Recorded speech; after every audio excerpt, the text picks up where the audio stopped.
Bismillah. Assalamualaikum warahmatullahi wabarakatuh.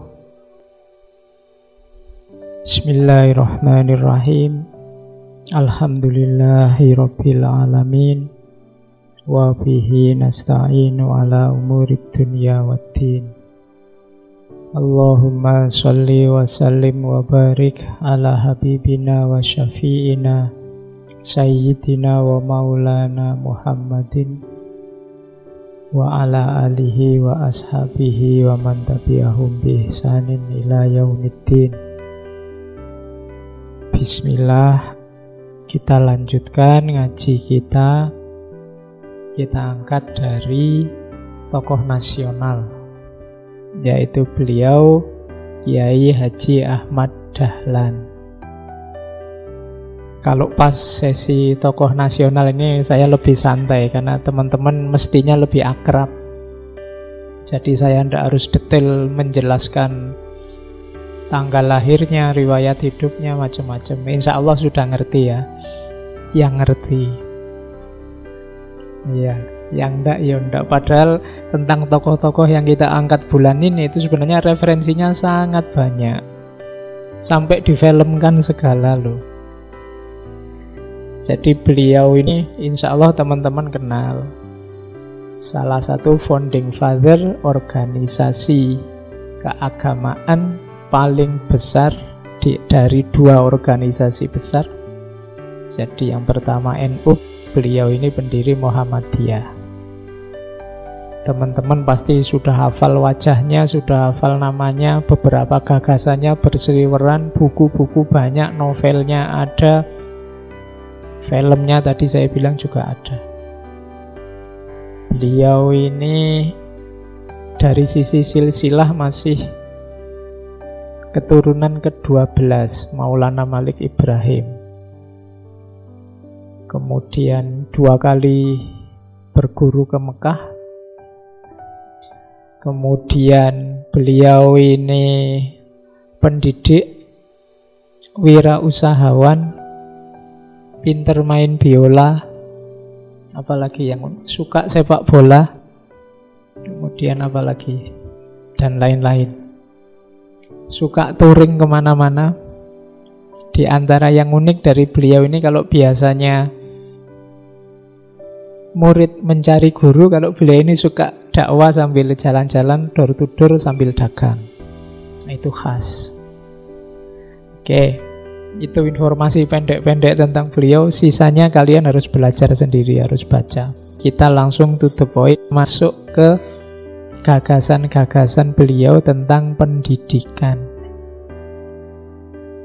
Saya awali dari sini. Saya awali dari kegelisahan Kiai Dahlan. Jadi beliau ini melihat situasi umat Islam zaman itu. Ya zaman beliau kita masih dijajah oleh Belanda. Beliau lahir 1868, nanti meninggalnya 1923. Ini kan era ketika kita sedang asik-asiknya dijajah oleh Belanda. Ya, kita kan enjoy, menikmati sekian abad dijajah oleh Belanda. Nah, dari cermatannya Kiai Dahlan, ada beberapa perilaku umat, khususnya umat Islam, yang tidak tepat. Yang pertama sebenarnya tidak cuma di Indonesia yang dijajah itu, hampir seluruh dunia Islam zaman itu sedang dijajah oleh Barat. Dan tahun-tahun itu juga sebenarnya umat Islam ini mulai bangkit.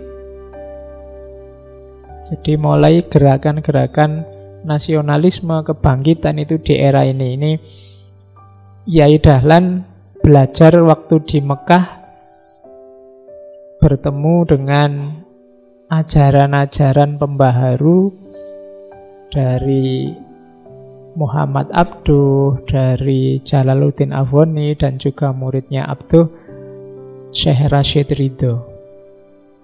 Dari sini beliau mengerti bahwa umat Islam ini perlu bangkit. Ada sikap-sikap hidup yang keliru. di dunia Islam. Gagasan ini beliau bawa meskipun resistennya banyak, karena memang perjuangan yang luar biasa zaman itu. Umat Islam cara hidupnya masih konservatif. Jadi yang pertama itu sebenarnya awal kebangkitan di dunia Islam, tapi sebagian besar umat Islam saat itu teologinya teologi pasrah. Ya memang kalau takdirnya kita, Allah menakdirkan Belanda menjajah Indonesia, ya siapa yang bisa membantah? Itu teologi pasrah, fatalistik. Jadi, nah teologi yang pasrah ini kan teologi yang menyerah dengan dunia nyata. Akhirnya apa?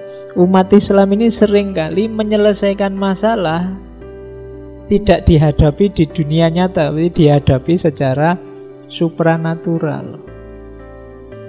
Jadi kalau ada apa-apa, ada masalah-masalah, terus solusinya dicari lewat jalur supranatural. Itu nanti yang dikritik, yang terkenal sekali istilahnya takhayul, bid'ah, khurafat. Jadi dari sikap mental yang fatalistik ini kemudian kan terus karena dunia sudah tidak bisa dihadapi secara konkret, larinya ke mistik atau supranatural. Nah, ini yang dikritik oleh Kiai Dahlan. Kalau sikap teologis dan sikap hidupnya begitu, kapan kita bisa bangkit? Kapan kita bisa maju? Saat itu Kiai Dahlan melihat bedanya orang-orang Belanda dengan orang-orang pribumi. Kalau orang Belanda sakit, ya ke dokter, diperiksa, diobati. Kalau orang pribumi sakit, nyari dukun, dicari kekuatan supranaturalnya yang mengganggu, yang membuat orang sakit. Nah, perilaku-perilaku semacam ini menggelisahkan bagi Kiai Dahlan. Kuncinya di mana? Ya pendidikan. Berarti umat Islam ini kurang tinggi pendidikannya. Kenapa mereka kok bisa pasrah? Kenapa mereka larinya ke mistik supranatural? Kemungkinan besar karena ilmunya kurang. Kalau ilmu kita tidak cukup, itu kan kita kalah berhadapan dengan lingkungan sekeliling kita. Dan ini bahaya, karena umat Islam itu punya tanggung jawab sebagai khalifah. Khalifah itu berarti dia harus menguasai yang dikhalifai. Kalau dia kalah oleh lingkungan sekelilingnya, dia tidak bisa menguasai. Makanya ada teori namanya teori taskhir. Teori taskhir itu teori penaklukan alam semesta. Alam semesta harus kita taklukkan, kita kuasai, kita mengerti, kita fahami. Kalau tidak, kita yang akan kalah. Misalnya orang-orang dulu kita kenalkan ada animisme, ada dinamisme. Ketika orang tidak ngerti ilmunya tentang laut, tidak bisa menaklukkan laut, tidak berdaya di hadapan laut, akhirnya dalam tanda petik menganggap laut itu ada dewanya, terus ngasih sajen, ngasih persembahan pada laut. Nah, ini teologi semacam ini, cara berpikir semacam ini berawal dari kurangnya ilmu. Kalau orang ngerti ilmunya, jangankan laut, sampai akhirnya udara juga bisa kita taklukkan kan sekarang. Bahkan kemarin matahari sudah bisa difoto. Kamu tidak bayangkan orang bisa foto matahari. Kemarin sudah ada fotonya matahari. Wajahnya matahari sekarang kelihatan. Mungkin kita tidak membayangkan kita sudah semaju itu sekarang. Dari mana? Sains, ilmu pengetahuan. Oke. Jadi orang luar sudah bisa memoto wajahnya matahari. Kita masih ribut tentang selfie dan hoax. Yaitu situasi kita hari ini. Pasrah saja. Fatalistik. Oke. Jadi ini sebenarnya kunci nanti perjuangan beliau Kiai Dahlan. perjuangan yang tidak mudah. Kenapa? Karena dalam situasi semacam ini nanti juga ada orang-orang yang mendapat posisi enak, mendapat posisi nyaman. Kalau situasi berubah, kedudukan mereka yang nyaman ini bisa jadi terancam. Makanya ada cerita misalnya bagaimana suraunya Kyai Dahlan dirobohkan, bagaimana beliau ditentang oleh banyak orang ketika misalnya menunjukkan bahwa lo arah kiblat ini tidak cocok lo kalau pakai ilmu hisab dan seterusnya. Jadi resistennya banyak. Oke. Terus itu yang kotak yang paling bawah, ada asumsi yang perlu dipahami secara cerdas. Jadi memang karena kita dijajah Belanda, banyak yang menentang penjajahan, yang berjuang menaklukkan Belanda, sampai ada rasa tidak suka luar biasa pada Belanda, menganggap semua yang ada hubungannya dengan penjajah itu pasti jelek. Kayak tadi Kyai Dahlan mengingatkan, lo ada lo bagian-bagian tertentu yang bagus. Jadi kalau semua yang berbau Belanda kita tolak, nanti ada banyak hal yang penting, yang bagus, yang bisa kita tiru. Ya enggak semua, kalau menjajahnya sih pasti jelek.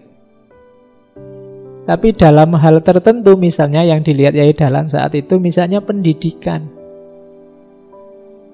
Jadi model persekolahan yang kita sebut model klasikal, menurut cermatannya Kyai Dahlan lebih efektif untuk melahirkan ilmuwan dibandingkan model tradisional yang ada saat itu, seperti yang dikenal antara lain di pesantren-pesantren. Jadi kalau semua yang berbau penjajah, berbau Belanda disebut kafir, dan kita terima itu tanpa filter yang jelas, nanti banyak hal yang penting dan bagus terlewat. Termasuk sekolah itu tadi. Kalian semua kan sekarang sekolah loh. Itu kalau kamu konsisten bahwa barang siapa budayanya satu kaum maka mereka termasuk, sekolah itu dari mereka. Jangan lupa istilah sekolah itu ya ngambilnya dari istilah skolastik. Skolastik ya tradisi Kristen yang nanti diadopsi model sekolahan itu. Tapi menurut cermatannya Kyai Dahlan ini efektif, lebih cepat, lebih efektif untuk melahirkan orang pinter. Jadi paradigma pendidikan yang lebih serius dalam cermatannya Kyai Dahlan. Makanya beliau nanti buka sekolahan sendiri. Ceritanya ada di rumahnya beliau. Awalnya beliau buka untuk keluarganya, kemudian tetangga-tetangganya. Kemudian dari sekolah itulah nanti lahir banyak tokoh, kemudian melahirkan organisasi yang kita kenal namanya Muhammadiyah. Jadi ceritanya kenapa dari situ lahir organisasi. Jadi suatu ketika ada seorang siswa yang tanya pada beliau, Kiai, apakah di sini tempatnya sekolah? Sekolah model apa sih ini Kiai? Katanya Kyai Dahlan, oh nak, ini namanya Ibtidaiyah Islam, untuk memberi pelajaran agama Islam dan pengetahuan umum bagi anak-anak kampung kauman. Siapa gurunya Kiai? Gurunya ya saya. Katanya siswa tadi, sekolah ini dipegang oleh Kiai sendiri, sehingga jika Kiai meninggal dunia dan ahli warisnya tidak mampu meneruskan, maka sekolah ini akan berhenti. Saya usul hendaknya sekolah ini dipegang oleh satu organisasi sehingga dapat hidup selamanya. Nah, dari situ terus beliau tanya lagi, kira-kira organisasi seperti apa? Organisasi yang disusun sebagai badan yang sah sesuai izin pemerintah saat itu, Hindia Belanda.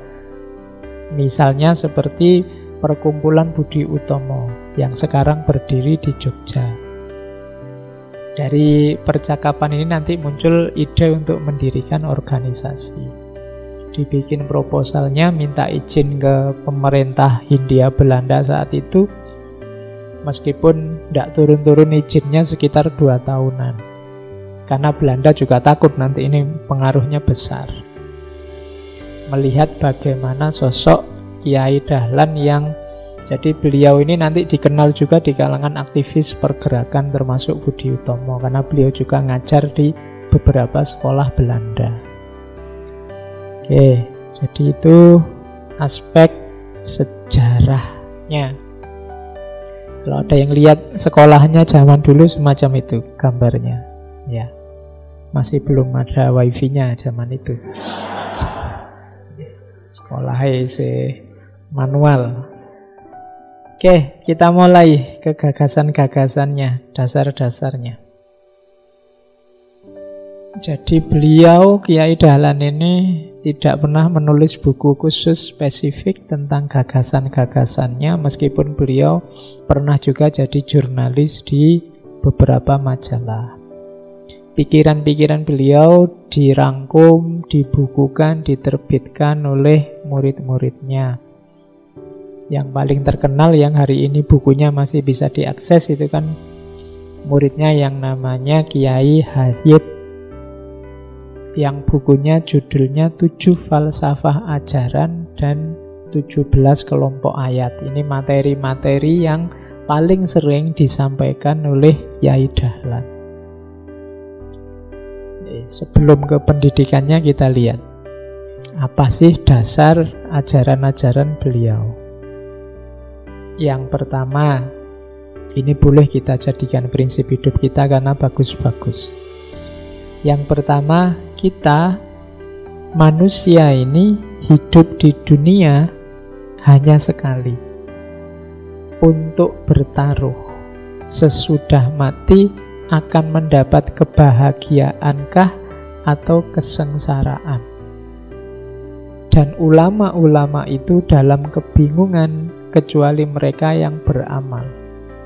Dan mereka yang beramal pun semuanya dalam kekhawatiran kecuali mereka yang ikhlas atau bersih. Jadi ini beliau menegaskan hidup ini sebenarnya pertaruhan kita. Pertaruhan apa? Pertaruhan nanti sesudah mati. Karena yang sejati itu sesudah mati. Yaitu apakah kita bahagia atau sengsara. Kuncinya apa? Ilmu. Tapi para ahli ilmu atau ulama akan ada dalam situasi kebingungan kalau ilmunya hanya berhenti di ilmu, tidak melahirkan amal. Berarti ilmu ini tidak ada gunanya, tidak akan membantu kebahagiaan atau kesengsaraan kalau tidak melahirkan amal. Setinggi apapun ilmumu, kalau tidak ada bukti konkretnya, tidak ada implementasi nyatanya, tidak ada gunanya, tidak akan menolongmu nanti di akhirat, tidak akan membawamu pada kebahagiaan. Jadi hidup ini pertaruhan, besok kita bahagia atau sengsara, kuncinya ilmu. Tapi ilmu tidak ada gunanya kalau tidak ada amal, hanya membawa pada kebingungan. Kalau hanya sign for sign, ilmu untuk ilmu, biasanya hasil akhirnya cuma dari debat ke debat, dari buku ke buku, nanti berakhir di perpustakaan. Tidak ada kualitas hidup yang meningkat. Cuma dari ilmu syaratnya amal, hanya saja amal ini tidak ada artinya kalau tidak ada ikhlasnya. Jadi kuncinya amal itu ikhlas. Jadi amal ini ada artinya kalau ikhlas, tidak pamrih. Jadi hidup ini adalah ladang untuk menjamin apakah kita bahagia atau sengsara di akhirat. Kuncinya ilmu. Cuma ilmu tidak ada nilainya kalau tidak ada amalnya. Amal tidak ada artinya kalau tidak ada ikhlasnya. Itu ajaran pertama. Yang kedua, kebanyakan di antara manusia berwatak angkuh dan takabur. Mereka mengambil keputusan sendiri-sendiri. Kalau ini tidak perlu saya jelaskan, orang itu punya kecenderungan egois, merasa bisa sendiri, benar sendiri. Kunci banyak masalah, kenapa kok lahir banyak konflik itu di nomor 2 ini. Banyak orang yang merasa akulah yang paling benar, akulah yang paling sesuai, yang paling paham, yang paling pinter. Takabur. Dan ketakaburan ini adalah jalan diusirnya iblis dari surga. Diingatkan oleh Kiai Dahlan di prinsip falsafah ajaran yang kedua.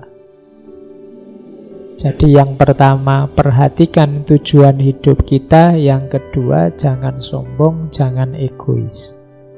Yang ketiga, manusia itu kalau mengerjakan apapun sekali, 2 kali, berulang-ulang, maka akan jadi biasa.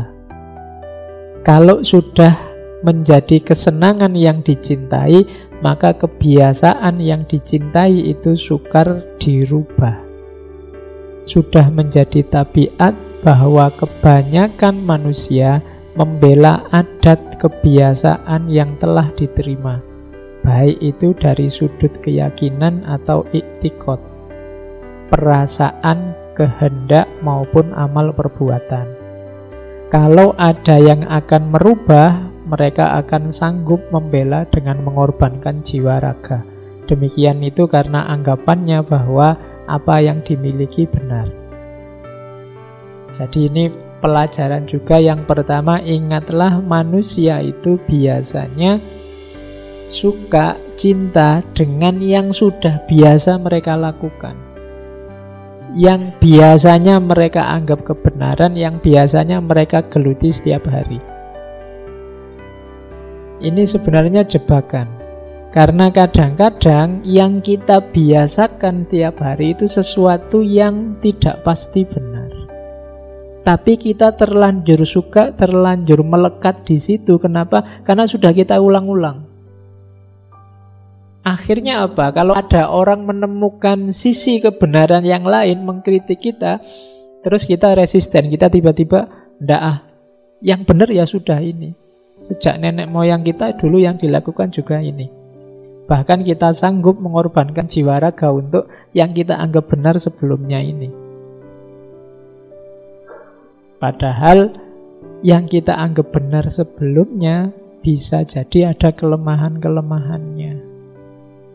Jadi di falsafah yang ketiga ini Kiai Dahlan mengingatkan yang biasa kita lakukan, yang selama ini kita anggap kebenaran, mungkin kita sangat suka, kita sangat mantap, kita cinta dengan kebiasaan-kebiasaan itu, tapi tetap kita harus mau membuka diri, siapa tahu ada yang lebih baik, ada yang lebih benar. Karena manusia itu kan dituntun oleh kecenderungan jiwanya. Dan kecenderungan jiwa ini dibentuk oleh apa yang dia biasakan. Maka kita harus tetap kritis terhadap diri kita sendiri. Itu falsafah yang ketiga. Jadi jangan sombong, perhatikan tujuan hidupmu dan perhatikan kebiasaanmu.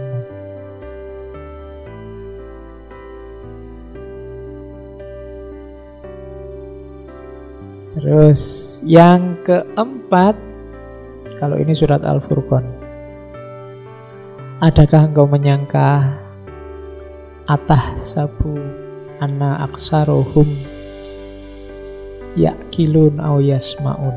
Ini sebenarnya ayat sebelumnya ngomong tentang ara'aita man ittakhadha ilahahu hawa. Apakah tidakkah engkau melihat orang-orang yang menjadikan hawa nafsunya sebagai Tuhannya. Jadi itu Al-Furqan ayat 43. Jadi tidakkah engkau melihat kita itu sering-sering yang kita pertuhankan adalah hawa nafsu kita, keinginan kita. Jadi secara tidak sadar dalam hidup kita itu sebenarnya hasrat kita yang kita pertuhankan. Tapi ini nggak kelihatan karena dibungkus macam-macam. Makanya terus di ayat selanjutnya, apakah engkau menyangka am tahsabu anna akhsarohum yasmaun au yaqilun? Apakah kau anggap orang-orang yang mempertuhankan hawa nafsu ini orang-orang yang mau belajar, mau berpikir atau mau mendengar? Enggak.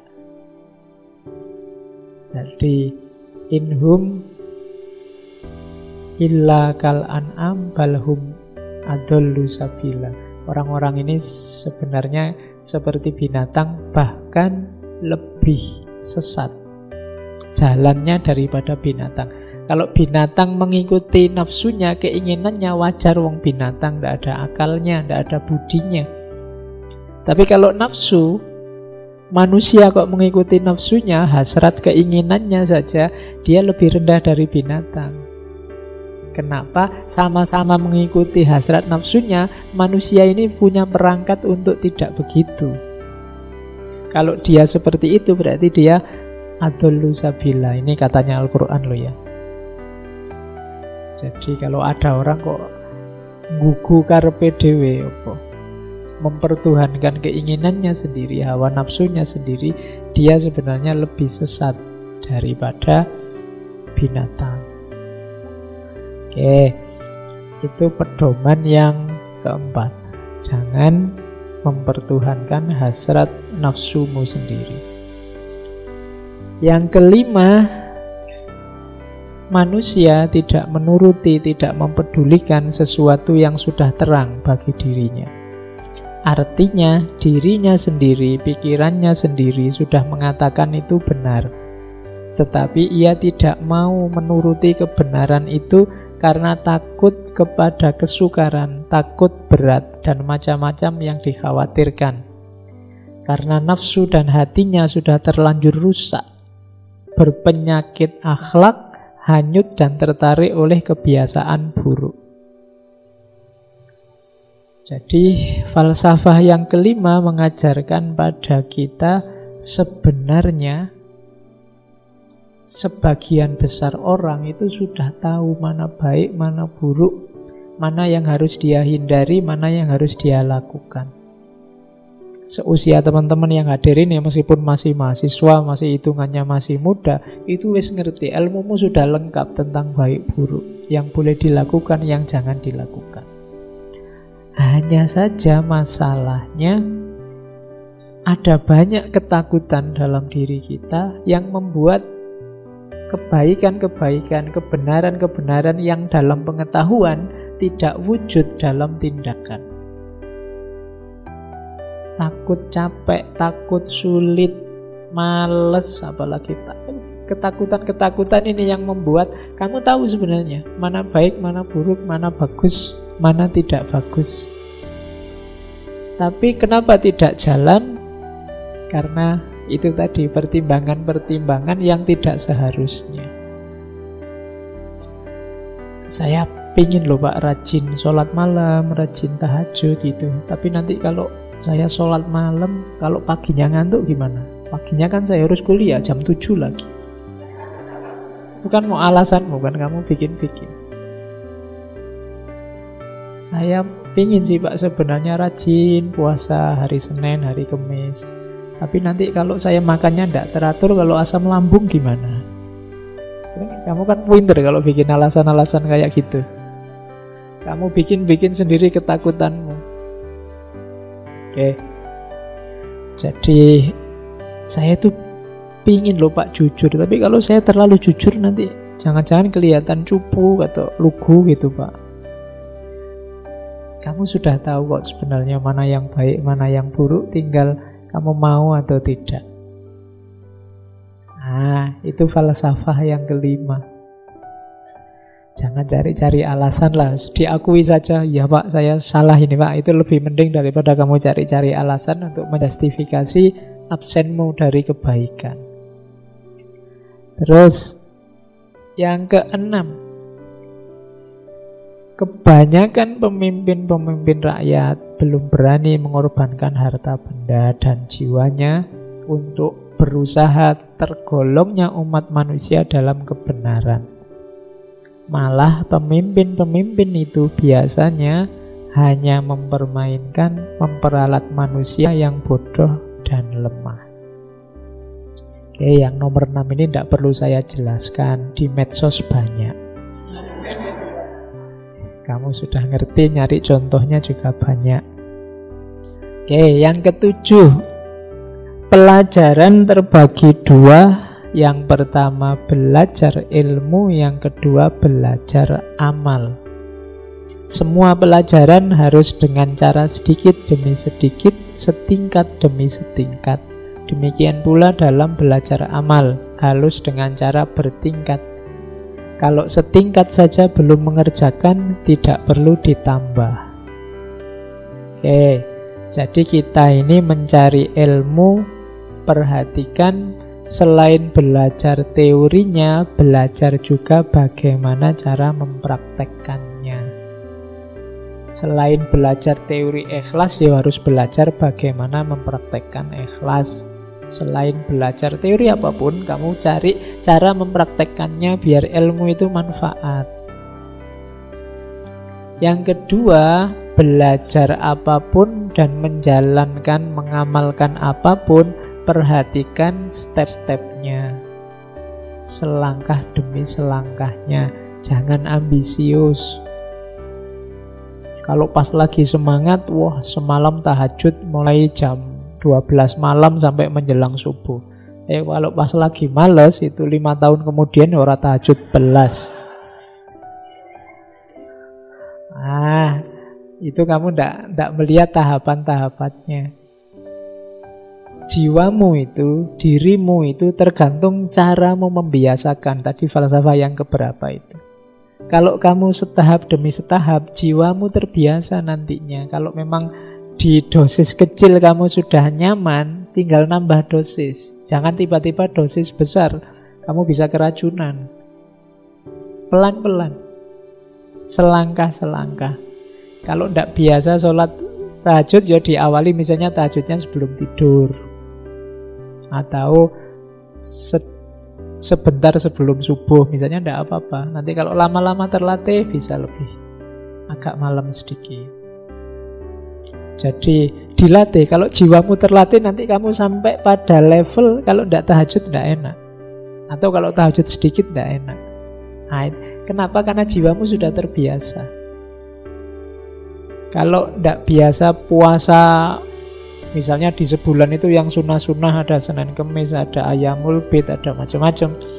Ambil 1-2 untuk dibiasakan. Pak, saya kalau Senin Kemis mungkin tidak kuat. Senin tok ya Pak, wis ora apa-apa. Senin kan hari lahirnya Nabi.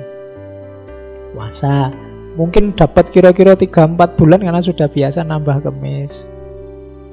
Nanti kamu akan sampai pada titik kalau tidak puasa kamu tidak enak. Tapi kalau nggak dimulai-mulai, ya enak aja ndak puasa. Ya, berarti dimulai setahap demi setahap. Jadi ini dalam pendidikan ya begitu. Jangan overdosis. Mentang-mentang sedang senang dengan filsafat terus borong buku filsafat dibaca semua. Akhirnya malah muntah, terus akhirnya sebel sama filsafat. Ya, oke. Ya pelan-pelan, selangkah demi selangkah. Oke, jadi ini dasar dari falsafah pendidikannya Kiai Dahlan. Sebenarnya masih ada ini, cuma ini tidak akan saya jelaskan satu-satu. Bagi yang tertarik silahkan dicari. Itu ada 17 kelompok ayat. Ini ayat-ayat favoritnya Kiai Dahlan. Kalian sebenarnya boleh kok untuk lebih akrab dengan Al-Quran, cari ayat-ayat favorit atau surat-surat favorit. Ada satu masa dalam hidup saya, beberapa surat saya favoritkan sekali. Jadi pokoknya senang kalau ada ayat itu dibaca bolak-balik. Tidak apa-apa, untuk lebih mengakrabkanmu dengan Al-Quran. Cari ayat favorit, surat favorit, kamu ulang-ulang, kamu akrabi, kamu baca. Mungkin karena maknanya atau tidak tahu apa, tapi senang aja kalau ngaji surat ini. Silahkan aja. Oke, itu salah satu hidayah dari Allah agar kamu akrab dan cinta sama Al-Quran. Kamu kejar sendiri. Mana di antara ayat-ayat itu yang menarikmu? Atau surat-surat pendek yang mana? Ya mungkin kamu memfavoritkan Al-Ikhlas karena tiap kali sholat baca itu, ya ndak apa-apa lah. Isone kuwi ya piye ya. Tapi lu cintailah yang memang kamu favoritkan. Ini saya loncati, kapan-kapan kita bahas detail. Kita mulai dengan dasar-dasar untuk menuju falsafah pendidikannya. Kalau ini tentang agama, kita langsung aja. Nah, kuncinya mengatur jiwa. Jadi Kiai Dahlan itu tadi sejak awal kelihatan bahwa ilmu saja tidak ada gunanya, harus ada amalnya. Ini kalimat ini saya ambil dari beliau untuk menguji kita sebenarnya. Kalau Kiai Dahlan menguji komitmen agama kita bukan dengan teriak-teriak membela agama. Makanya kata beliau, jangan kamu berteriak-teriak sanggup membela agama meskipun harus menyumbangkan jiwamu sekalipun. Jiwamu tidak usah engkau tawarkan. Kalau Allah menghendakinya, entah dengan jalan sakit atau tidak, tentu akan mati sendiri.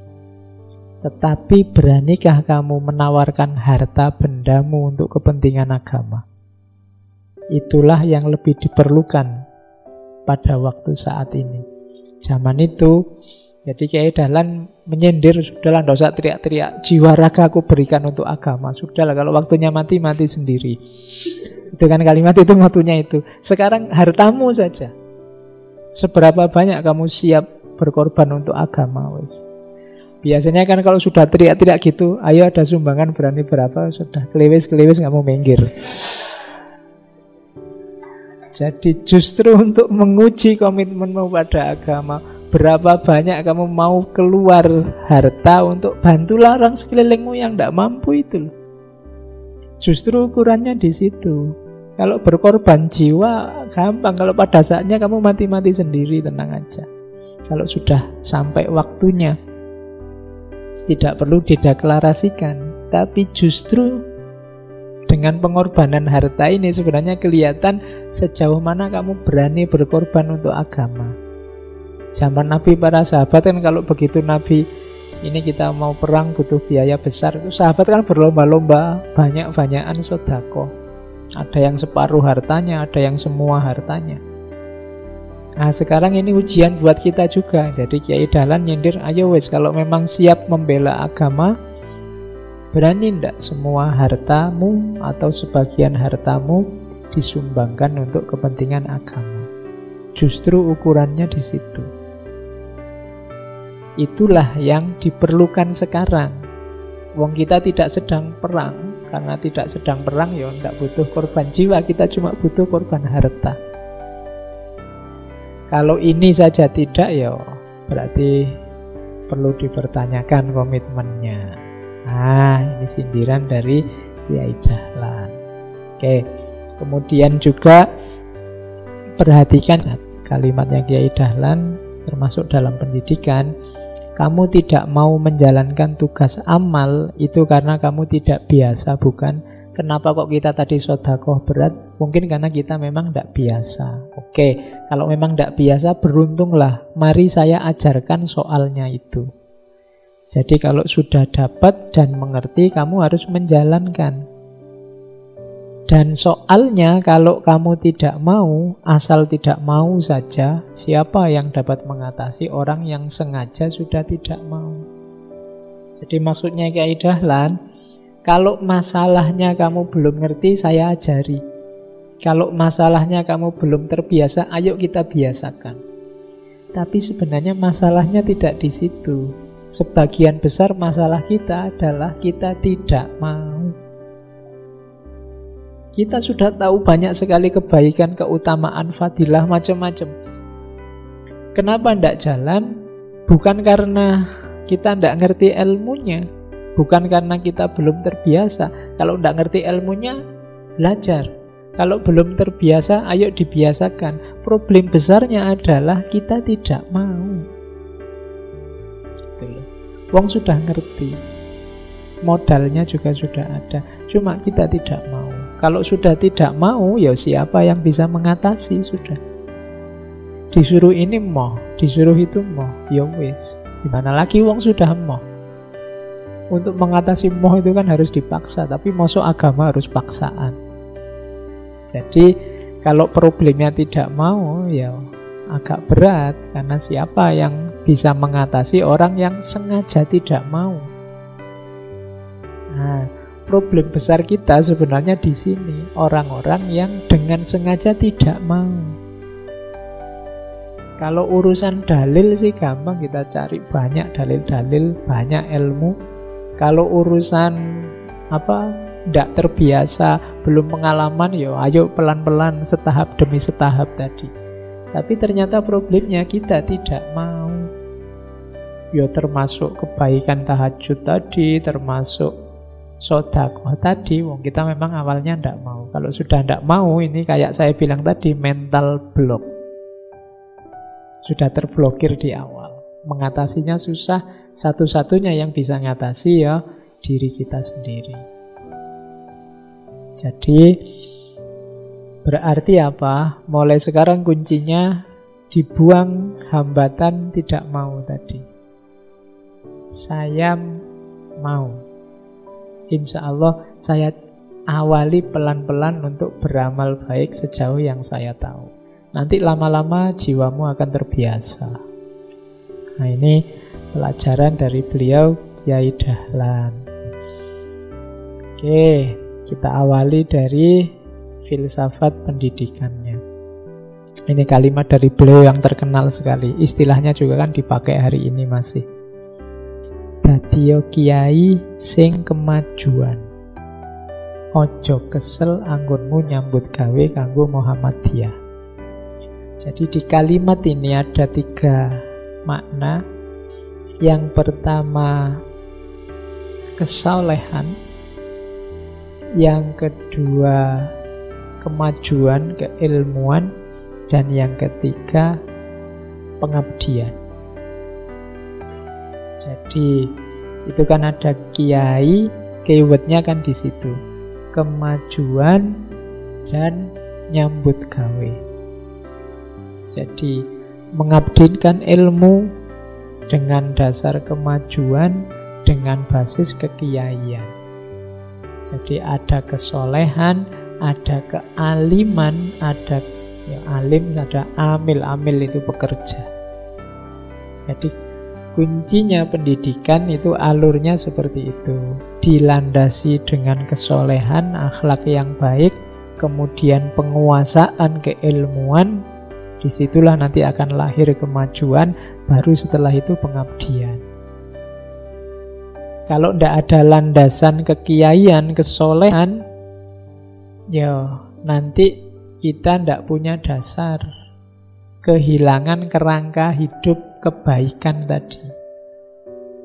Kalau tidak ada ilmu, tidak ada kemajuan, ya kita akan mandek, statis. Kalau tidak ada nyambut gawenya, tidak ada pengabdian, tidak ada amalnya, ya sia-sia, tidak ada gunanya. Berhentinya cuma di ceramah-ceramah, di perpustakaan, di buku-buku. Bukunya tambah banyak, perpustakaannya tambah banyak, tapi kualitas hidup tidak meningkat. Kenapa? Karena ilmunya tidak diterjemahkan dalam amal. Jadi pendidikan yang berkualitas itu ya kiai tapi yang kemajuan. Makanya tujuan pendidikan kalau versinya Kiai Dahlan ya lahirnya seorang ulama yang intelek atau sebaliknya intelek yang ulama. Jadi ulama yang punya wawasan keilmuan luas atau seorang ilmuwan yang punya wawasan keagamaan memadai. Jadi dua-duanya butuh. Jadi sejak zaman Kiai Dahlan ternyata kesadaran untuk tidak mendikotomikan ilmu dan agama sudah disadari. Jadi kalian tidak perlu capek-capek pinjem gagasan-gagasannya orang luar untuk mencari gimana sih relasi ilmu dan agama. Para founding fathers di negara kita dulu sebenarnya sudah Hampir semua punya kesadaran ini. Jadi tujuannya ulama yang intelek, intelek yang ulama. Kalian harus punya kualifikasi dua-duanya. Saya tidak tahu kalian ini sudah intelek dan sudah ulama apa belum intelek dan belum ulama. Ulama itu berarti yang punya kualifikasi keilmuan, berarti profesional. Jadi intelek itu keluasan wawasanmu. Terus karena itu Kiai Dahlan kemudian dalam mengembangkan pendidikan, beliau memadukan antara sistem sekolah seperti yang beliau pelajari dari sekolah-sekolah tempat beliau ngajar, sekolahnya Belanda, dan juga sistem pesantren. Jadi antara sekolah dan pesantren. Jadi modelnya bagaimana? Ketika beliau mengajar di sekolahnya Belanda, nambah pelajaran agama. Kemudian di sekolah-sekolah yang beliau dirikan, ya wawasan agama ya, wawasan pengetahuan umum juga iya. Ya bentuknya mirip madrasah yang kita lihat hari ini. Jadi ya umum, ya agama. Kalau sebelumnya yang sekolahnya Belanda ini kan isinya umum. Sementara yang pesantren-pesantren murni agama. Dalam cermatannya Kiai Dahlan ini dua-duanya penting. Hari ini kita butuh wawasan-wawasan keilmuan umum. Tapi agama juga jangan ditinggal karena dasar hidup paling fundamental agama. Maka jalannya berarti apa? Ya digabung dua-duanya. Tidak boleh orang sama sekali tidak mengerti ilmu agama atau sama sekali anti pengetahuan umum.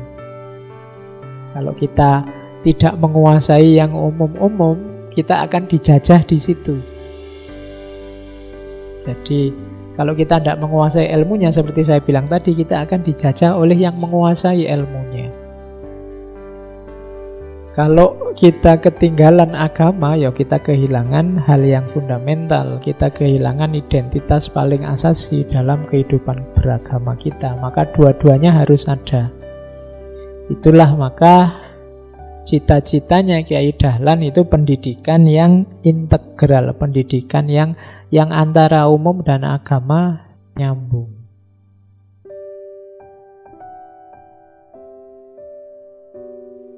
Oke, gimana dengan pendidikan untuk perempuan? Yaitu ada cerita yang terkenal sekali. Bagaimana dialognya Kiai Dahlan dengan seorang santri putri, anak-anak muda perempuan Muhammadiyah. Jadi cara beliau memprovokasi teman-teman perempuan muda ini biar mau sekolah yang tinggi. Kalau ini hubungannya dengan jadi dokter, apakah kamu tidak malu, katanya Kiai Dahlan, kalau auratmu dilihat laki-laki? Nah, anak-anak perempuan ya mesti aja malu. Kalau engkau malu, mengapa jika engkau sakit lalu pergi ke dokter laki-laki? Apalagi ketika hendak melahirkan anak. Bahaya itu. Kalau dokter laki-laki melihat kamu kan malu. Nah, jika engkau benar-benar malu, hendaknya engkau terus belajar dan jadilah dokter sehingga ada dokter perempuan untuk kaum perempuan. Nah, ini kan retorika yang bagus untuk mendorong teman-teman perempuan sekolahlah yang tinggi. Biar tidak tergantung sama laki-laki. Kalau ini kan hubungannya sama dokter ya. Sebenarnya di semua bidang jangan tergantung, mandirilah. Karena tergantung itu ya tidak sehat secara tauhid. Satu-satunya yang boleh kita tergantung kan hanya Allah. Jadi perempuan juga jangan tergantung sama laki-laki, laki-laki juga jangan tergantung sama perempuan. Masing-masing harus mandiri, satu-satunya tempat bergantung Allahus Shomad, hanya Allah. Katanya kan tadi sudah hafal surat Al-Ikhlas. Kenapa kok tidak jalan? Malah dimarahi sama Kiai Dahlan nanti. Katanya hafal, tapi nggak dijalankan. Menjalankan surat Al-Ikhlas itu ya hidup itu hanya innalillahi wa inna ilaihi roji'un. Kita tidak tergantung pada apapun, pada siapapun, hanya Allah dan menuju Allah. Termasuk yang dilakukan oleh Kiai Dahlan ini untuk biar teman-teman yang perempuan, karena dalam situasi zaman itu perempuan kan rasanya tergantung sekali sama yang laki-laki. Maka harus mulai diawali dari pendidikannya.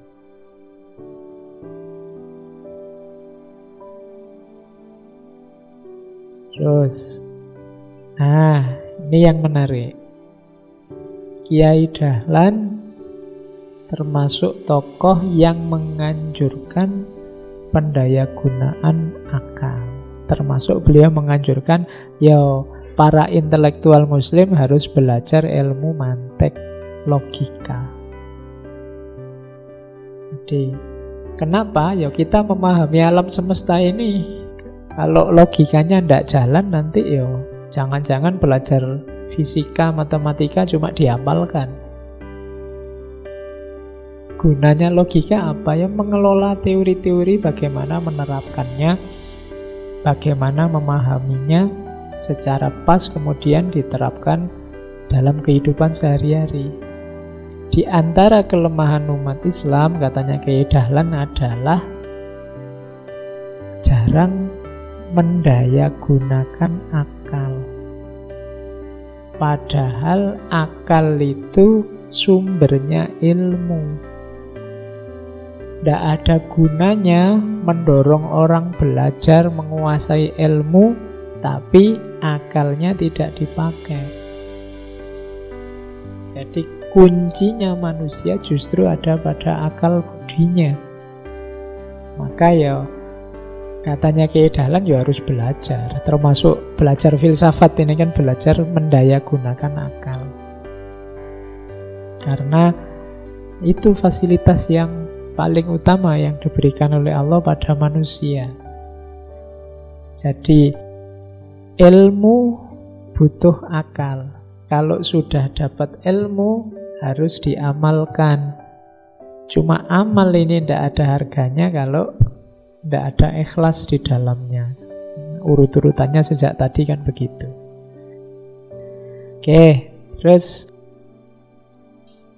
kata Kiai Dahlan, pengajaran yang berguna dalam mengisi akal itulah yang lebih dibutuhkan oleh manusia daripada makanan yang mengisi perutnya.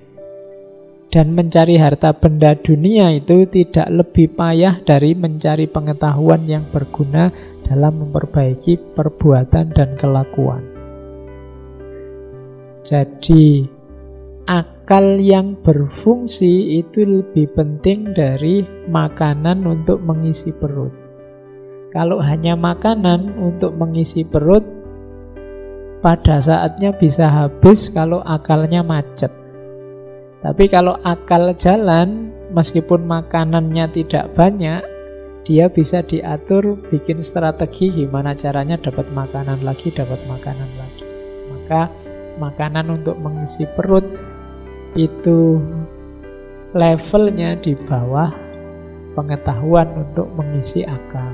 Jadi makanya kan banyak asumsi-asumsi, teori-teori materialistik. Kalau orang itu perutnya tidak kenyang bisa gawat, bisa akalnya tidak jalan. Kalau versi ini harus dibalik.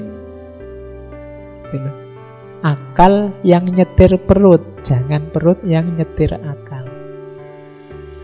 Perut yang nyetir akal itu kalau sudah lapar, kalau sudah perutnya kosong, apa aja kelihatan kayak makanan, serakai luar biasa. Itu berarti perutnya nyetir akal. Demi bisa makan yang tidak masuk akal, yang jelek-jelek diterjang. Itu berarti perutnya nyetir akal. Harus dibalik, akalnya yang nyetir perut.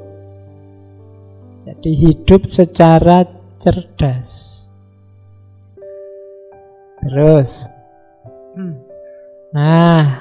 dengan asumsi-asumsi yang disebutkan di atas, maka versinya Kiai Dahlan, pendidikan itu harus mencakup 3 wilayah.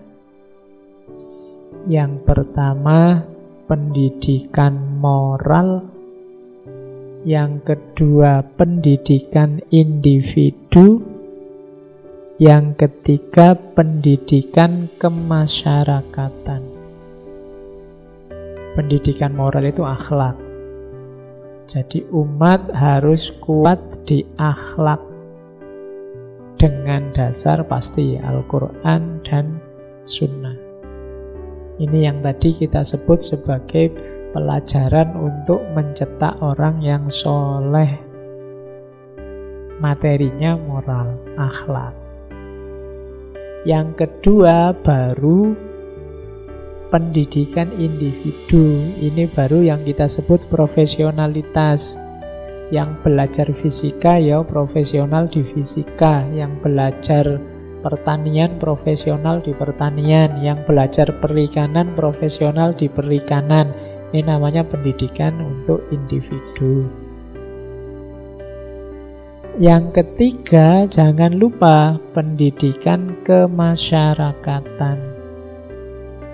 Jadi, pendidikan kemasyarakatan itu yang pertama maksudnya apa? Bagaimana efeknya ilmu terhadap dunia sekeliling kita. Bagaimana kita membawa ilmu ke tengah masyarakat, meningkatkan kualitas hidupnya masyarakat. Jadi kalian ini yang punya ilmu, punya tanggung jawab di tengah masyarakat. Jadi orang pinter itu harus memberi kontribusi positif pada masyarakat. Nah itu makanya namanya pendidikan kemasyarakatan. Banyak orang pinter misalnya secara individu bagus, tapi pendidikan kemasyarakatannya rendah. Tidak bisa sosialisasi, tidak bisa hidup bersama orang lain. Jangankan memberi manfaat, menenangkan saja tidak bisa. Kehadirannya tiap hari bikin rusuh, orang malah sumpek dengan kehadirannya. Itu berarti dia perlu pendidikan kemasyarakatan.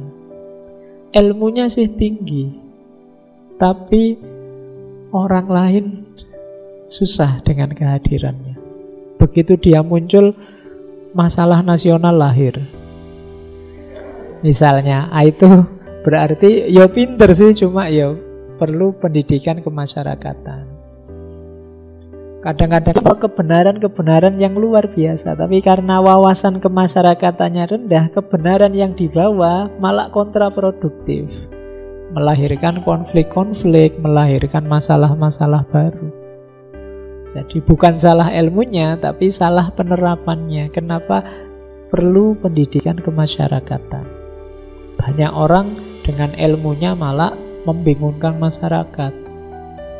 Ya sering saya contohkan kayak kalian habis belajar filsafat, sudah tamat buku-buku filsafat, terus pulang malah bikin orang bingung. Disuruh khotbah Jumat nanti temanya penindasan kaum borjuis pada proletar. Ya puyeng jamaah Jumatnya, wong tema santai-santai aja ngantuk, kamu pakai tema borjuis dan proletar. Nah, itu kamu butuh pemahaman tentang masyarakatmu, sejauh mana levelnya mereka, kemampuan berpikir mereka, dan di situ kamu masuk. Jadi pendidikan itu materinya ya moral, membentuk akhlakmu, kemudian individual, membangun profesionalitasmu, kemudian kemasyarakatan dalam rangka pengabdianmu. Jadi itulah sebenarnya yang harus kita kuasai hari ini.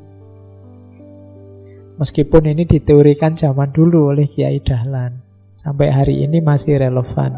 Karena situasi kita mungkin tidak berubah-berubah sejak awal abad 19. Sekarang sudah abad 21 tengah-tengah. Oke, terus. Nah, sekarang caranya. Ilmu pendidikan kan ada metode belajarnya. Yang menonjol dari strategi metode pendidikan dari Kiai Dahlan, yang pertama, beliau kalau ngajar selalu kontekstual. Ini diceritakan oleh sahabatnya, murid beliau, Kiai Haji Mas Mansur. Kata Kiai Mansur, Kiai Dahlan itu gemar sekali mengupas tafsir dan pandai pula tentang itu. Kalau menafsirkan sebuah ayat, beliau selidiki lebih dahulu tiap-tiap perkataan dalam ayat itu satu demi satu.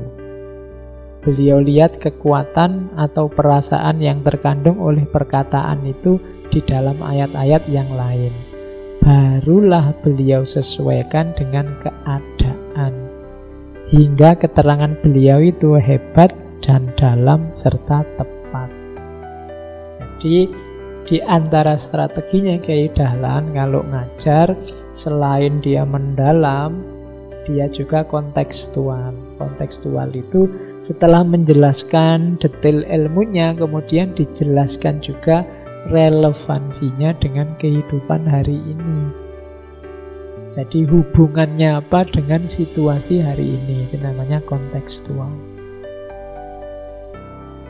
Misalnya ada cerita yang paling terkenal itu kan tentang surat Al-Ma'un. Nah, itu kan tentang pendusta agama yang tidak menyantuni fakir miskin, menghardi anak yatim, macam-macam. Nah, ini kan terus dicari konteksnya hari ini yang mana. Wal asri kan tadi di antara 17 kelompok ayat kan ada surat Al-Asr itu tentang demi waktu, celakalah orang-orang. Kenapa pakai istilah waktu? Bagaimana konteks hari ini sehubungan dengan waktu dan seterusnya. Jadi ini namanya pendidikan kontekstual. Ya termasuk kalian yang sedang belajar filsafat akan lebih mudah kalau teori-teori filsafat itu kadang-kadang kan kalian mau coba buku filsafat itu puyeng.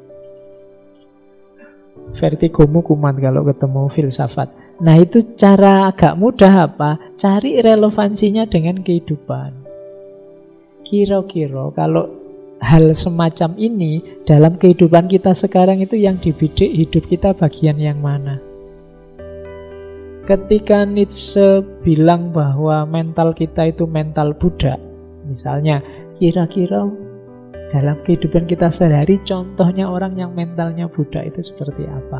Itu kalian akan lebih mudah memahami. Itu cara belajar kontekstual namanya. Dan itu dulu dipraktekkan antara lain oleh Kiai Dahlan.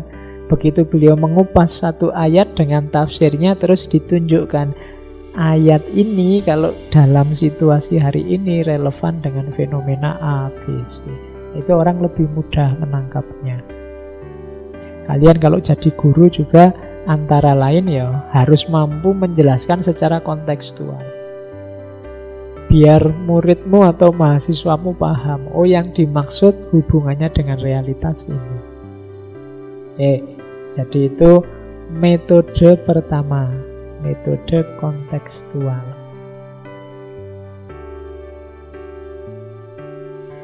Metode kedua. Jadi metode kedua ini metode praksis sebenarnya.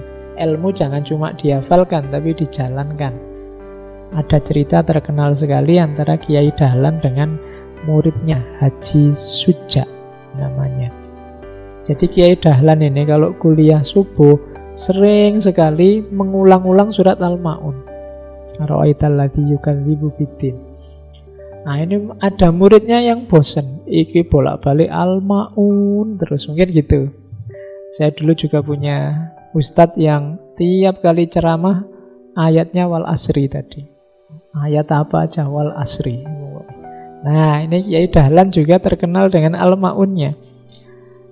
Nah Haji Suja ini terus tanya ya, karena wah ini kalau terus-terusan gini bosen aku terus. Tanya beliau pada Kiai Dahlan, Kiai mengapa pelajarannya kok tidak ditambah? Mbok yo ganti ayat-ayat selanjutnya kayak apa kayak. Nah terus Kiai Dahlan menjawab, apa kamu sudah ngerti betul surat Al-Ma'un ini? Haji Suja jawab, loh malah saya sudah hafal. Tidak cuma ngerti sampai hafal aku. Terus Kiai Dahlan tanya, apa kamu sudah mengamalkan? Katanya Haji Suja, sudah. Kalau sholat saya baca itu. Sudah saya amalkan. Nah, ternyata katanya Kiai Dahlan, loh maksudnya pengamalan bukan itu. Oke, sekarang ayo tak ajak pengamalan. Nah, ceritanya terus diajak ke pasar, disuruh nyari orang fakir miskin, dibawa ke ruang ke rumah, dibantu, dikasih makan, terus sudah. Nah, itu namanya pengamalan. Jadi cara belajar dengan praktek, tidak sekedar dihafalkan. Kalau sekedar dihafalkan, ya sekarang anak PAUD, anak TK lebih hafal dari kita kadang-kadang. Tentang surat-surat panjang sekarang anak-anak SD, anak MI itu hafal. Kita aja sering lupa. Kadang-kadang kita ngimami surat Ar-Ra'aital ini Al-Ma'un tidak berani, khawatir bulet di belakang. Pokoknya andalan kita kalau tidak qul huwallahu ahad ya wal asri. Diulang-ulang gue terus. Favoritnya itu, tambah satu lagi Ina atau Ina. Nah, ya. Oke, jadi maksudnya bukan itu. Jadi diamalkan itu untuk lebih paham, yuk amalkan.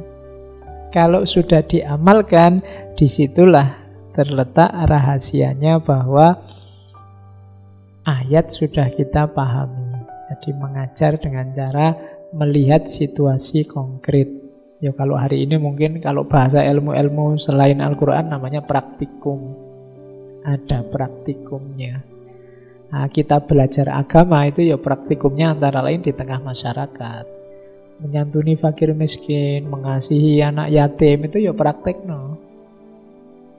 Latihan mempraktekkan karena kunci finalnya ilmu itu ya ada di amal.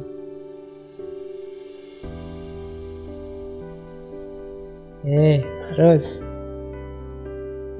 ada lagi metode dialog. Jadi Kiai Dahlan itu suka mengajak dialog. Beliau ini kan terkenal menjual batik.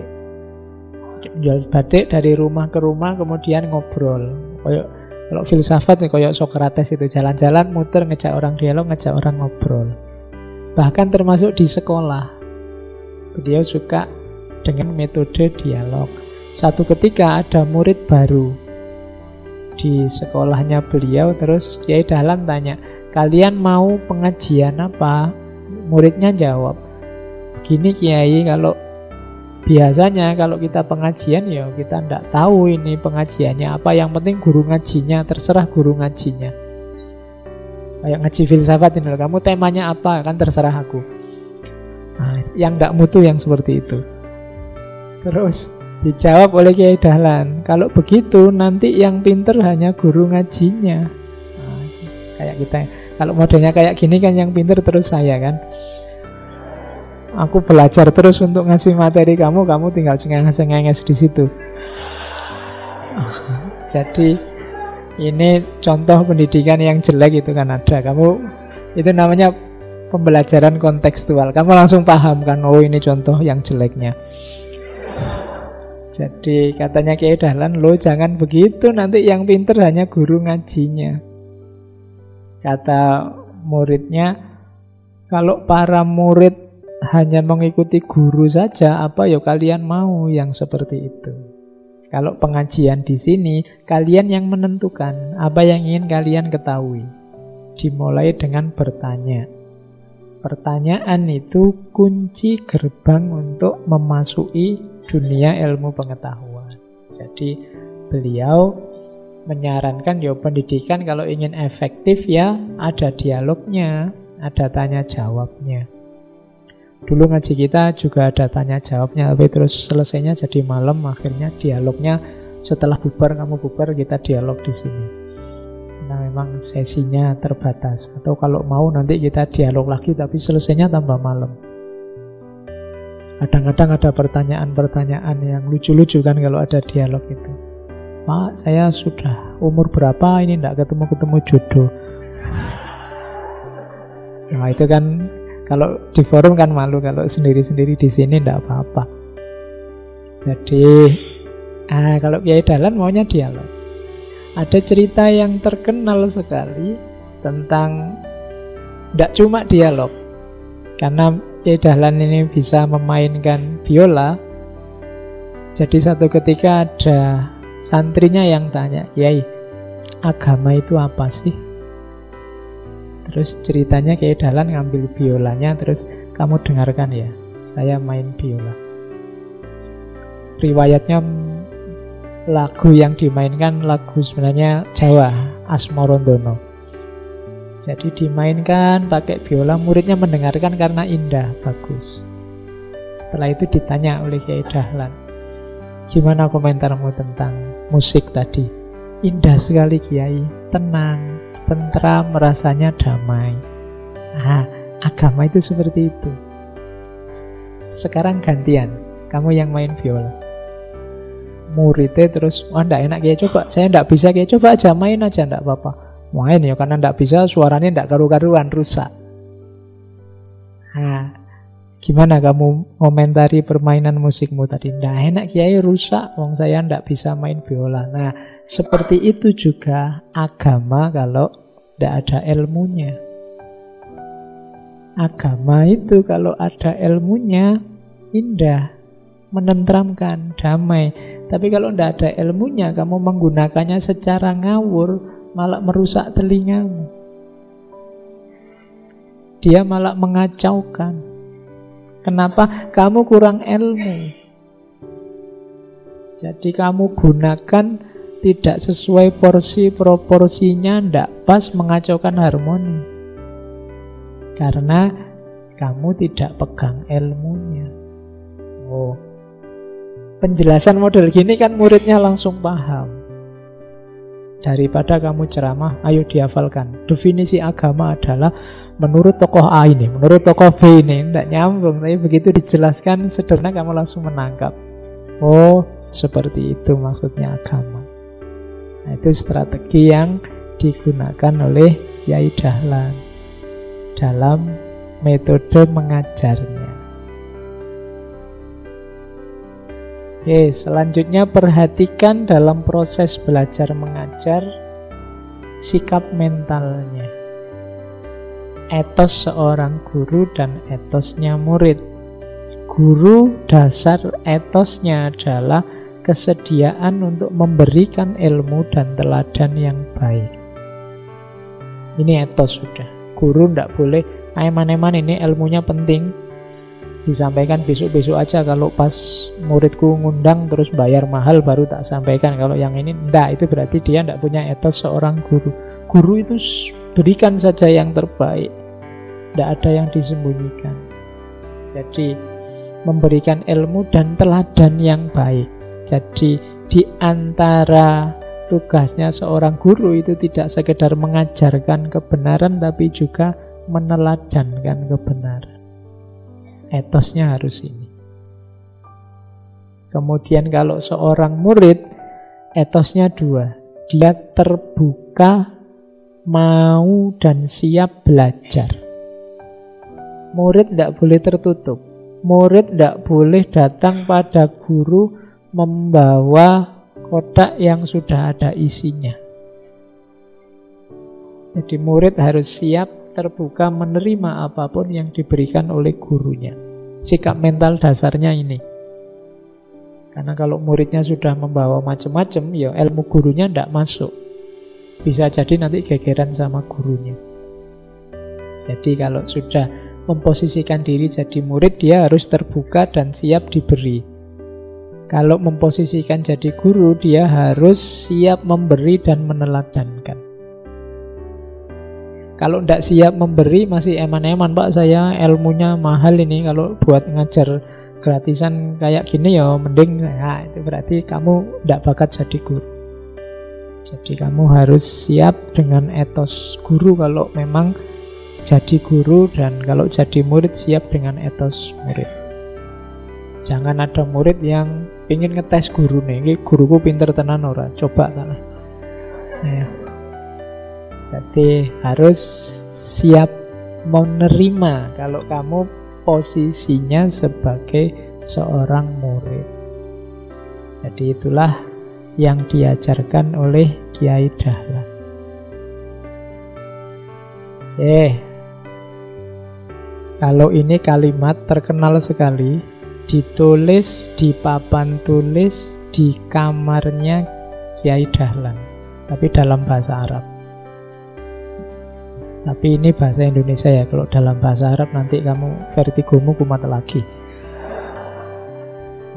Ya, jadi ditaruh di kamar biar beliau bisa anytime membaca. Jadi kalimatnya agak keras karena kepada dirinya sendiri. Wahai Dahlan, sungguh di depanmu pasti kau lihat perkara yang lebih besar, yang menakutkan. Mungkin engkau selamat atau sebaliknya akan tewas. Dahlan, bayangkan engkau sekarang berada di dunia ini sendirian bersama Allah, dan di mukamu ada kematian, pengadilan amal, surga dan neraka. Coba kau pikir, mana yang paling mendekatimu selain kematian? Mereka yang menyukai dunia bisa memperoleh diploma walaupun tanpa sekolah. Sementara yang sekolah dengan sungguh-sungguh karena mencintai akhirat ternyata tak pernah naik kelas. Gambaran itu melukiskan orang-orang yang celaka di dunia dan di akhirat sebagai akibat tidak bersedia mengekang hawa nafsunya. Apakah engkau juga tidak bisa melihat orang-orang yang mempertuhankan hawa nafsu? Jadi yang pertama intinya Kiai Dahlan menasihati dirinya, wahai Dahlan, ingatlah bahwa setelah ini, setelah kehidupan di dunia ini ada peristiwa yang lebih besar dan menakutkan. Kamu menghadapi kepastian-kepastian, yaitu kematian, pengadilan amal, surga dan neraka. Coba engkau hitung, kira-kira kamu lebih dekat kemana? Lebih dekat ke surga atau dekat ke neraka? Orang-orang yang belajar di dunia akhirnya memperoleh ijazah, naik kelas, lulus. Tapi engkau yang belajar dunia akhirat, belajar karena mencintai akhirat, apa kamu naik kelas juga? Jadi ini menyindir bahwa kalau kalian kuliah kan pada akhirnya lulus dapat ijazah terus wisuda. Berarti apa? Naik kelas, meningkat, purna, selesai. Lah urusan akhiratmu naik kelas enggak?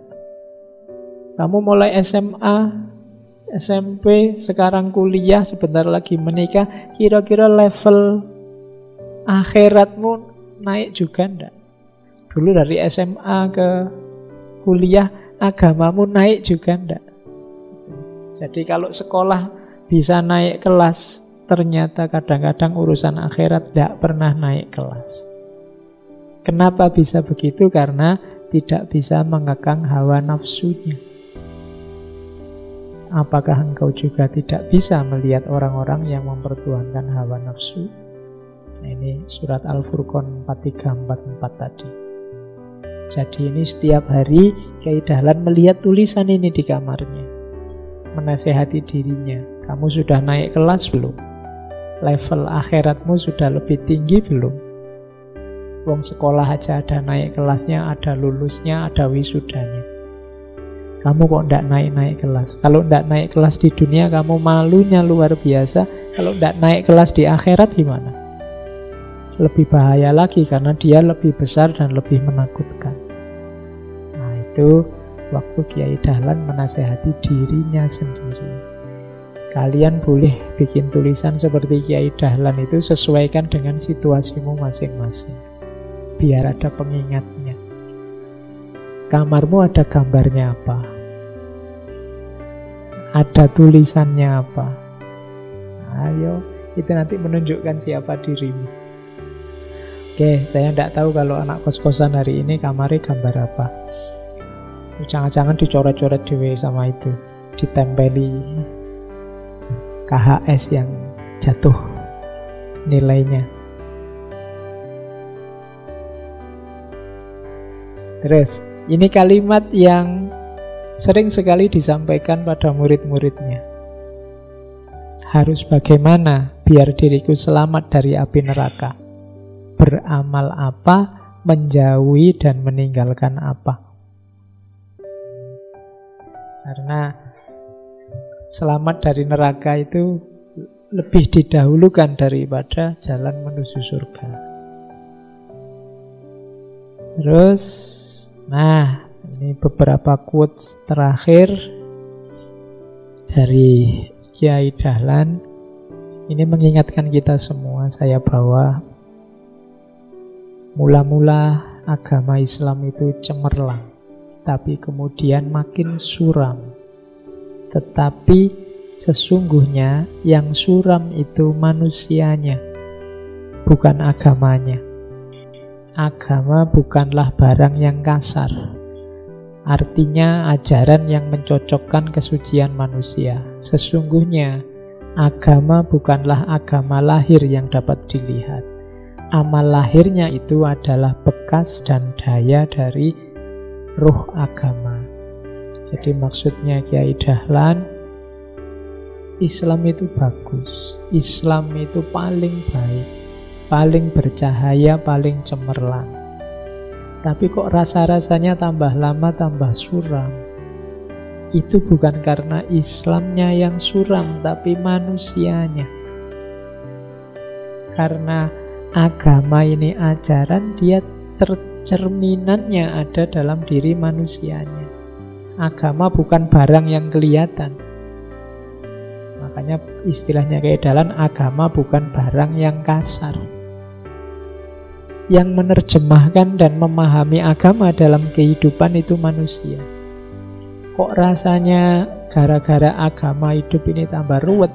Bukan agamanya pasti, manusianya. Kan ada kalimat yang terkenal sekali, bahwa Islam itu mahjubun bil muslimin. Islam yang indah itu tertutupi oleh umat Islam yang tidak indah. Akhirnya wajah keindahan Islam tidak kelihatan. Jadi mula-mula agama Islam itu cemerlang, tapi kemudian tambah lama tambah suram. Tetapi sesungguhnya yang suram adalah manusianya, bukan agamanya. Kenapa suram manusianya? Ya karena dia tidak jernih. Barang yang jernih masuk ke sesuatu yang tidak jernih, ya tetap dia jadi tidak jernih. Kalau ada air kotor dimasuki air bersih, yang menang yang mana? Yang bersih jadi kotor apa yang kotor jadi bersih? Iya, yang bersih terus jadi terkotori. Oke, jadi jangan sampai kita ikut jadi aktor yang membuat Islam suram. Itu maunya Kiai Dahlan. Ayo masing-masing kita berusaha menjaga cahaya Islam biar tetap cemerlang. Ini agak panjang. Nasihat beliau, kalimat terakhir beliau pada Kiai Ibrahim. Kiai Ibrahim ini adik iparnya yang nanti jadi ketua Muhammadiyah setelah beliau. Jadi beliau berpesan waktu sakit sebelum meninggal tentang agama. Jadi ini kan sebelum meninggal masih memikirkan agama dan Islam. Ini saya membaca ya, bukan jarak sama Kiai Ibrahim. Ya, karena memang pesannya begitu. Agama Islam itu kami misalkan laksana gayung yang sudah rusak foamnya. Foamnya itu pegangannya. Dan rusak pula kalengnya. Sudah sama bocor dimakan tayeng. Orang yang tidak Jawa tidak ngerti mesti tayeng ya. Karat. Sehingga tidak dapat digunakan pula sebagai gayung. Oleh karena itu, kita umat Islam perlu menggunakan gayung tersebut, tetapi tidak bisa karena gayung itu sudah sangat rusak. Sedangkan kami tidak memiliki alat untuk memperbaikinya. Tetapi tetangga dan kawan-kawan di sekitarku banyak yang memegang dan mempunyai alat itu, tetapi mereka tidak banyak yang memegang dan mempunyai alat itu. Tetapi mereka tidak tahu bahwa alat yang dipegangnya dapat digunakan untuk memperbaiki gayung yang kita butuhkan. maka perlulah kamu berani meminjam untuk memperbaikinya. Siapakah tetangga dan kawan-kawan yang ada di sekitarmu itu? Ialah mereka kaum cerdik pandai, dan mereka orang-orang terpelajar yang mereka itu tidak tahu memahami agama Islam. Padahal mereka itu pada dasarnya merasa dan mengakui bahwa pribadinya Muslim juga. Karena banyak mereka mereka yang memegang itu keturunan kaum Muslim, malah ada yang keturunan penghulu-penghulu dan kiai-kiai terkemuka. Tetapi karena mereka melihat keadaan umat Islam pada umumnya, keadaan krisis dalam segala-galanya, mereka tidak ingin menjadi umat yang bobrok. Oleh karena itu, dekatilah mereka dengan cara sebaik-baiknya sehingga mereka mengenal kita dan kita mengenal mereka. Sehingga perkenalan kita timbal balik, sama-sama memberi dan sama-sama menerima. Jadi ini nasihat pada Kiai Ibrahim. Kalau diibaratkan kesuraman agama tadi seperti gayung yang sudah rusak. Alat memperbaikinya kita tidak punya. Yang punya tetangga-tetangga teman-teman kita. Cuma tetangga dan teman-teman ini tidak tahu kalau mereka punya alat untuk memperbaiki. Siapa tetangga dan teman ini? Ilmuwan, cerdik cendekiawan yang menguasai ilmu sosial, ilmu budaya, ilmu politik. Kuncinya di ilmu, karena kuncinya di ilmu ada di mereka yang kita tidak punya. Maka akrabilah mereka, sadarkan mereka. Mereka ini kebanyakan sebenarnya teman-teman kita, orang-orang kita. Dia juga Muslim, keturunan nenek moyang Muslim, ada yang keturunan penghulu, ada keturunan kiai. Cuma karena keadaan umat yang suram, mereka tidak mau ikut-ikutan jadi suram, akhirnya mereka menjauh dari agama. Rangkullah orang-orang ini.